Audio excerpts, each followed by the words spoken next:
Berita Sumsel 24 jam hari ini. Harga buah kelapa sawit di Kabupaten Lahat saat ini anjlok hingga mencapai 70%. Para petani berharap agar harga buah sawit bisa kembali normal sehingga mereka tak terus merugi. Para petani di Kecamatan Kikim Timur, Kabupaten Lahat saat ini mengeluhkan dengan turunnya harga kelapa sawit hingga mencapai 70%.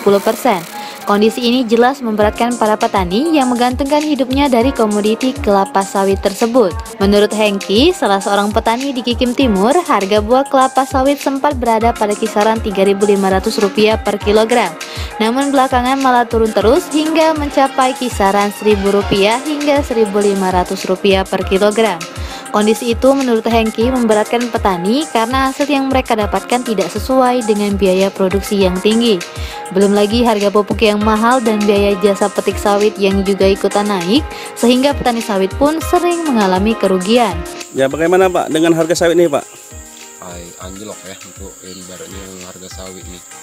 Karena posisi ibaratnya untuk penjualan kita ini kan bukan ke pabrik Pak ya, ke RAM SP2 di RAM KUD ini kan. Jadi sangat ibaratnya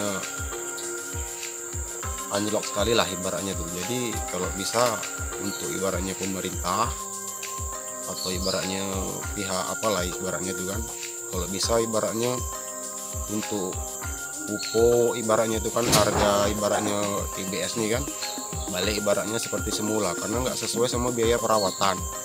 Satu ibaratnya itu kan upah manen, itu beli pupuk kan, pruning ibaratnya itu kan, belum lagi ibaratnya untuk semprot kan perawatannya itu kan.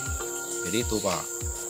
Sementara petani yang lain, Eli, berharap harga jual sawit bisa kembali ke seperti semula agar mereka bisa menutup biaya produksi yang tinggi, apalagi saat ini harga minyak goreng di pasaran terbilang tinggi. Bagaimana Bu untuk saat ini penjualan harga sawit Bu? Aduh, sangat anjlok ini Pak. Dari 3.500 jatuh sampai 1.000. Kami jualnya di RAM KUD SP2 Bumi Lampung. Jadi dampaknya petani Bu gimana Bu, kendalanya Bu? Ya, kalau bisa itu tolong diangkat lagi harganya dari semula itu. Soalnya pupuk mahal, angkut mahal, upah panen mahal itu. Ya, jadi harapan ke depannya Bu? Ya, harapannya ke depan semoga pemerintah mengimbangi harga yang kemarin. Harga berapa Bu? 3.500. Reporter dan juru kamera Bernard Albar, Palpres.com. Pemirsa, setelah burondo hari, Arisman pelaku asusila terhadap anak berkebutuhan khusus berhasil diciduk personil unit Pidum dan Tekap 134 Satreskrim Polrestabes Palembang. Aksi tak senonoh Arisman sempat terekam kamera. Kapolrestabes Palembang Kombes Pol Muhammad Ngaji melalui Kasat Reskrim Kompol Tri Wahyudi mengatakan pelaku langsung dibawa ke Mapolrestabes Palembang untuk mempertanggungjawabkan perbuatannya. Menurut Kasat Reskrim, pelaku langsung kabur ke rumah saudaranya di Pali usai melakukan pelecehan seksual kepada korban. Atas ulahnya, pelaku akan dijerat Undang-Undang Nomor 1 Tahun 1946 dengan ancaman hukuman penjara paling lama 9 tahun. Alhamdulillah, khususnya saat unit Pidum personal dengan PPA juga berhasil mengamankan.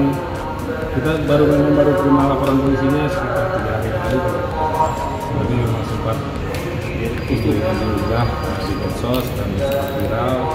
Alhamdulillah kita berhasil mengamankan tadi malam pelakunya dan sedang kita dalami. Karena korban ini anak-anak di bawah umur dan juga ada mental lah istilahnya ya, adanya audisi itu juga kita sedang dalami. Hasil awal memang sudah sering beberapa kali dilakukan oleh pelaku terhadap ini. Selanjutnya kita akan proses dengan undang-undang terhadap perlindungan anak dan hukumannya lebih di atas 6 tahun. Sementara itu, pelaku Arisman mengakui perbuatannya tersebut. Reporter dan juru kamera Kurniawan, Palpres.com. Sekretaris Daerah Kabupaten Ogan Ilir, Muhsin Abdullah, melakukan inspeksi mendadak untuk mengecek kehadiran pegawai di lingkungan pemerintah Kabupaten Ogan Ilir. Pada hari pertama masuk kerja pasca libur Idul Fitri, didapati 10% aparatur sipil negara tidak masuk kerja. Sekda menyatakan sebagian besar ASN telah masuk kerja. Hanya 10% saja yang absen dengan berbagai alasan, mulai dari sakit, cuti, dan ada yang tidak ada keterangan. Untuk yang absen tanpa keterangan, ia menyatakan akan didata secara kolektif selama periode tertentu dan akan diterapkan aturan yang berlaku. Sementara untuk penerapan work from home, seperti yang diumumkan oleh pemerintah pusat, Sekda mengatakan Pemkab Ogan Ilir masih menunggu instruksi pusat.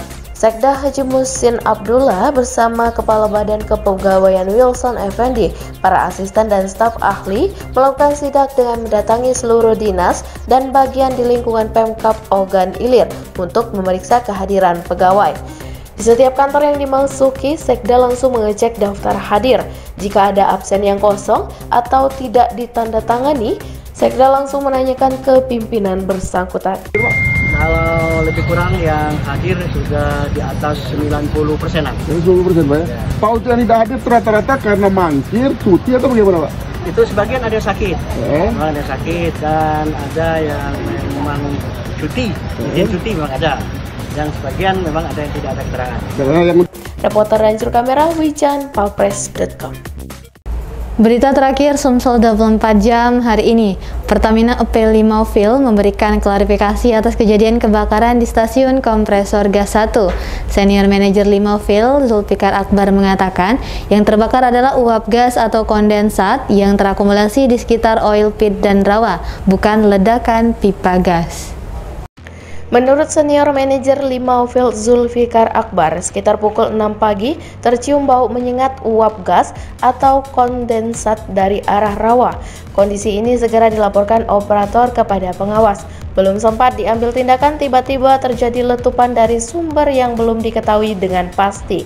Ketika tim melakukan evakuasi dan pemadaman, diketahui dua warga berinisial K52 tahun dan N47 tahun terkena sambaran api. Dua warga tersebut sedang melintas di depan jalan SKG 1 dengan mengendarai sepeda motor. Operator melakukan pemadaman di oil pit dan rawa yang terbakar menggunakan fire pump dan mendatangi 2 unit fire truck dari Limauville dan Prabu Muliville.